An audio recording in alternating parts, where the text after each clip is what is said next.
couple of thoughts here in regard to Daniel 1. First off, in regard to the Chronological Bible, and something that I don't agree with.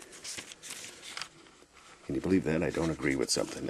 Why, YouTube is no place for people that don't agree with each other. Yeah.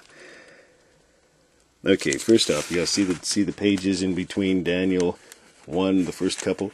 I see that it was in Chronological Bible, part 615, must be that. Yeah, right there, 615, and I read just this little blip here of the first few verses of Daniel. And I don't agree with the fact that those should be severed from the rest, at least in the spot where it was.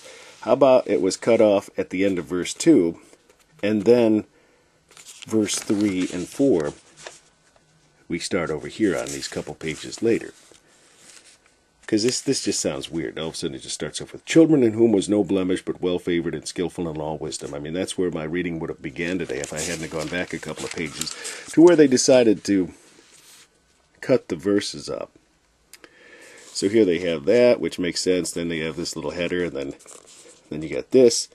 But then how about you just stop there and then carry on? Now maybe that's what they'll do with the second Reese Chronological Bible. I'll have to ask Scotty Bachhaus. Well, if you haven't seen it, there's an interview with Scotty Bachhaus, who has assisted Dr. Reese in the second edition of the Reese Chronological Bible, which will come out in about a year from now. As I read this, we're in October of 2011. And I'm just wondering if they've divided this up and where they've made the division. Okay, so that's that thought anyway.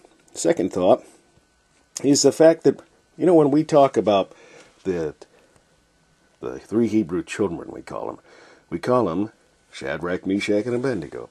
Why, there's even been songs written about those names. But I don't believe as Christians we should refer to them under those names. Reason why? The names that their names were changed to, this gives credence to a false god, as does that. I couldn't tell you what the translation of those names are, but Nebuchadnezzar had their names changed. I believe it was Nebuchadnezzar or somebody under his rule, certainly. And the false gods that they worshipped, their names were changed from, like, you know, servant of the Most High God. I know what this name is, I'm pretty well certain. Mishael, who is like God. That's my name, Michael. And it was changed to who is like whatever their false god's name was. That, you know, some form of that Ach there. Shadrach, Ach. And then Nego was, you know, another one of those. So when we talk about the three Hebrew children, and it will be interesting, we'll have to watch out for this as we go through and see how they're referenced. I mean, like, well, first off, here's an example. We don't go around saying, you know, old Belteshazzar, you know, in the book of Belteshazzar. So if we don't call Daniel Belteshazzar, why do we call Hananiah, Mishael, and Azariah by their false god names? You get my point? But notice in this chapter, it's only mentioned once, the names that they were changed to. But then again, it refers to them by their Hebrew names. Actually, two more times. Here in verse 11, and also in verse 19.